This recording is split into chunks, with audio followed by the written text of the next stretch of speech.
Saya merasa bangga ya dengan PLT Gubernur kita yang langsung menghadirkan bukan saja jajaran di pemerintah provinsi, tetapi juga para organisasi sosial kemasyarakatan juga dihadirkan, termasuk Sivitas.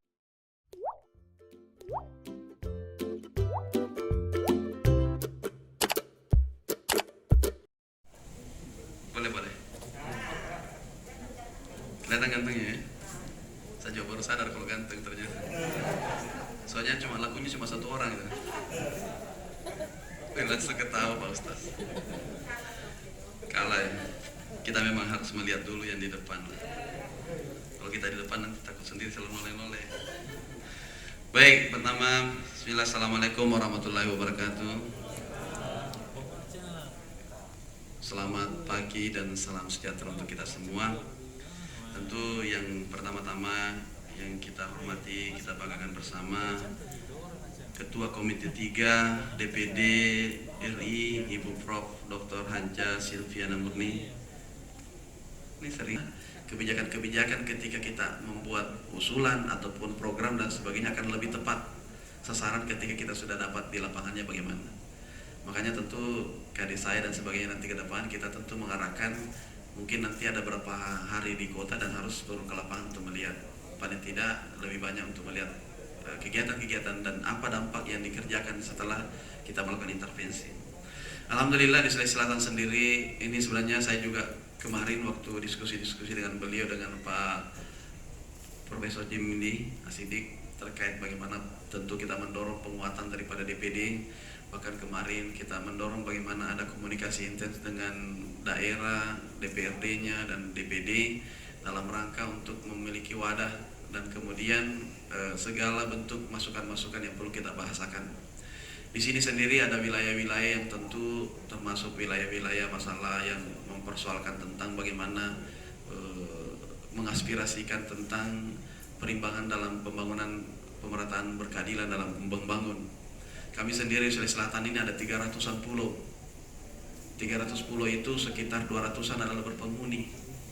Setelah dihitung-hitung listrik yang mau dikerjakan itu, saya lihat kalau dikerjakan oleh PLN tidak mungkin. Kenapa? Karena ada aturan di sana yang membuat bahwa ternyata ketika kita membuat mereka investasi, maka dia harus 50 tahun tidak boleh tidak kembali. Hitungan ini tidak akan kembali Pak untuk 50 tahun. Karena ini bukan persoalan bisnis ketika dia membangun infrastruktur untuk yang ini. Karena dia harus menjadi investasi untuk jangka panjang sampai 100 tahun. Kecuali kalau mereka membuat aturan baru bahwa untuk wilayah-wilayah sistemnya adalah pelayanan masyarakat 100 tahun, maka itu akan dapat pasti. Itu contohnya kita di sini ada 130.000 di Kepulauan Selayar. Selayar itu praktis menggunakan PLTD. Di sekitarannya ada namanya pulau main islandnya adalah di Pulau Selayarnya, dan ada satelit islandsnya. Jadi itu sekitar 132 satelitnya, pulau-pulau kecil gugusan. Dan di sana termasuk Takabonerate, termasuk Jampia dan sebagainya, tempat-tempat wilayah yang cantik untuk dikunjungi. Tetapi tentu ketika saya meminta kemarin PLN untuk hitung, coba tarik kabel laut lah.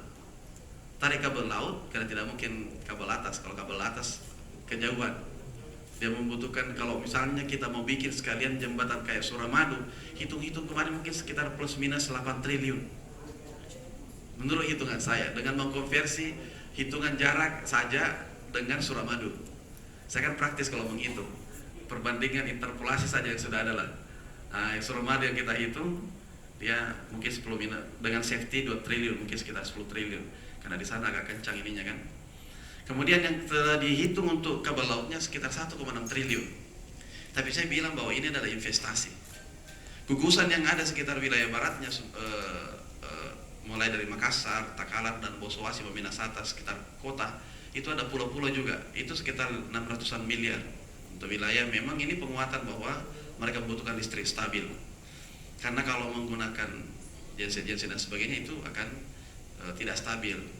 Saya kalau ke pulau, kalau ngecas itu harus malam. Kalau siang ya nggak ada, tempat casnya nggak ada, karena matahari ada kan, susah casnya ke matahari langsung.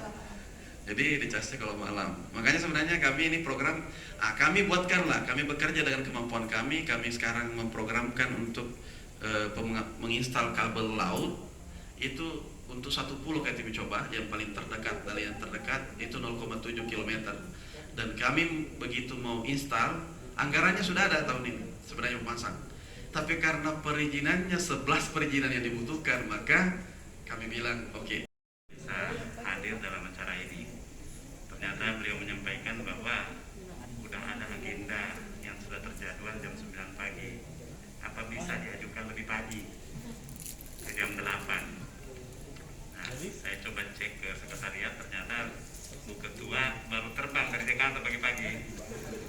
Dan saya tahu kalau dia tiba di sini tidak mungkin bisa hadir langsung dalam acara seperti ini. Pasti ke Jalan Ranggong dulu. Ada Coto Makassar di sana. Dekat kantor sekretariat HMI. Sebagai alumni HMI, jadi dia kalau ke sini itu ya mampir di Coto Makassar. Nanti saya memperkenalkan yang lain selain Coto Makassar. Ada Palu Bahasa, ada Sop Saudara. Nah, kalau Sop Saudara itu dari kampung saya di Pangkep. Ya. Cuman dia buru-buru mau pulang. Nah, yang satu Ibu Happy, Wakil Ketua Komisi 3. Sebenarnya beliau ini tuan rumah juga di sini. Besannya apa iparnya yang ada di sini? Oh, calon. Makanya dia sudah lebih duluan tiba daripada yang lain-lain. Kecuali yang tidak bisa kita dahului Ibu Rahmiati, karena Ibu Rahmiati sudah 5 hari di sini. Ini anggota DPR. Mbak Cuna atau ya Ibu Helawati, ya ini sebenarnya tuan rumah semua ini. Ini Ibu Andi Nirwana, ini juga tuan rumah ini dari Sulawesi Tenggara, dari Bombana. Ya, dia masih harus bolak-balik mendampingi Bupati Bombana.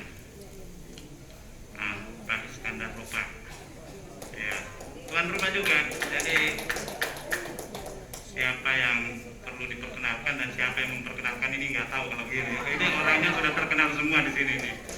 Ini Pak Yance dari Papua Barat. Pokoknya Papua kita bawa lengkap, Pak. Ya, ada Ibu Herlina Morib dari Papua. Beberapa yang lain yang tidak sempat hadir adalah Ibu Hilda Manafe. Dia ada korban bencana dan mendampingi suaminya sebagai wali kota di PAM NTT. Dia sudah beli tiket pulang pagi, saking semangatnya untuk kesini, ternyata harus tertunda karena itu. Iya, nah itu tadi saya lagi baca ada 7 ternyata kayaknya berkaitan dengan kita 2 hal ini. Ini juga bagian dari pelayanan kesejahteraan sosial. Nah kita perlu ini, apa yang perlu mendapat bantuan dari kita hanya fasilitator, kita hanya bridging, menjadi jembatan, tapi kita suarakan betul, kita kawal betul. Termasuk yang bagian dari kita karena 12 kementerian itu termasuk Kemenpora. Besok tanggal 2 sampai dengan 15 Oktober ada PON di Papua. Kami berkunjung sama Ibu Evi, kita berkunjung ke Papua. Kita lihat apa? Ternyata besok mau dilakukan, sosialisasinya belum. Kami bantu. Kemarin per 1 April Ketua DPD setelah kita laporkan langsung mengadakan pertemuan dengan seluruh gubernur se-Nusantara dan Ketua KONI bahwa kita harus dukung PON Papua. Karena ini adalah bagian dari strategi bagaimana kita menunjukkan pada dunia bukan saja soal olahraga, tapi bagaimana kita aman, kita tetap bersaudara, kita tetap saling mendukung. Nah inilah cara-cara kita di DPD, bagaimana kita menjadi bagian daripada daerah, karena tagline kita saja dari daerah untuk Indonesia. Nggak akan maju Indonesia tanpa daerah yang maju. Nah itulah yang disampaikan oleh Ketua DPD kita, Bapak Insinyur Lanyala Mahmud Mataliti yang sekarang lagi keliling Indonesia. Tinggal 5 pulau lagi yang belum dikunjungi, 5 provinsi lagi. Alhamdulillah padahal baru jalan 1,5 tahun, sudah hampir 29 provinsi yang dikunjungi. Bapak Ibu yang saya hormati, jadi hari ini kita akan benar-benar mendapat banyak masukan dari para pemangku kepentingan, dari peserta yang hadir di sini. Bicara apa saja, nanti kalau misalnya perlu jawaban kita jawab, tapi sesungguhnya kita membutuhkan masukan dalam kaitannya merevisi Undang-Undang Nomor 11 tahun 2009 tentang kesejahteraan sosial. Itu sesungguhnya. Dan akhir kata tentu saja saya mengucapkan terima kasih sekali. Saya bilang silaturahim itu ada dua hal yang dijanjikan oleh Allah Subhanahu wa taala. Satu, panjang umur, dua, murah rezekinya. Makanya rajinlah bersilaturahim. Mudah-mudahan kita seperti yang dikehendaki oleh Rasulullah. Kunjungannya di Sulsel ini seperti apa bukan? Mungkin Saya merasa bangga ya dengan PLT Gubernur kita yang langsung menghadirkan bukan saja jajaran di pemerintah provinsi, tetapi juga para organisasi sosial kemasyarakatan itu juga dihadirkan, termasuk sivitas akademika. Itulah yang memang kita butuhkan, karena saat ini kita lagi melakukan yang namanya daftar inventarisasi masalah dalam kaitannya untuk merevisi Undang-Undang Nomor 11 Tahun 2009 tentang kesejahteraan sosial. Karena ternyata memang banyak sekali masukan dari daerah. Komite 3 bukan hanya di sini, tetapi juga di Jawa Timur dan satu lagi di Kepulauan Riau. Jadi ada 3 kita kirim untuk pengayaan terhadap penyusunan naskah akademik kita. Nah itu saya bangga sekali karena hampir semua komponen ada di sini. Dan kata kuncinya data. data Bang. Itu yang perlu dipikirkan. Bu, tadi sempat singgung soal nafkahi dan rumah sakit regional. Oh iya, itu tadi saya sudah dialogkan dengan Gubernur. Ternyata itu memang ada dalam program 2021. Saya melihatnya di Google. Nah ternyata juga masih terjadi perdebatan dan memang lagi komunikasi terus. Memang saya lihat, saya sudah tanyakan beliau. Oh saya lihat di Google itu ada tahun 2021 ada 7 program. Antara yang 2 yang terkait dengan Komite 3 DPD RI, yaitu yang pertama rumah sakit, yang kedua adalah Bone ya, rumah sakit, yang kedua adalah Kosmato Anginan tadi, stadion. Tapi ternyata itu masih dalam komunikasi dan bagaimana. Tapi ini kan untuk stadion sendiri Bu Sylvi kan masalahnya persoalan anggaran. Apakah ada keinginan dari Pemprov untuk meminta bantuan ke DPD untuk memperjuangkan bagaimana anggaran? Biasanya kalau kita menganggap bahwa itu ada prioritas, dia akan bersurat dengan teman-teman termasuk ke DPD. Seperti contohnya Papua, ada PON Papua 2021 ke-20 tahun 2021. Mereka kita langsung kita action. Kita komunikasikan dengan Menpora, komunikasikan dengan Parekraf untuk sosialisasi dan dokumentasinya.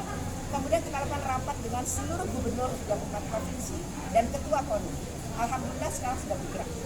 Apakah siap nanti untuk menjembatani atau gimana Pak? Kita komite ini ada representasi dari daerah, karena kita klien kita dari daerah untuk Indonesia. Dan tentu saja ketika daerah mengatakan apapun, itu bagian dari tanggung jawab kita.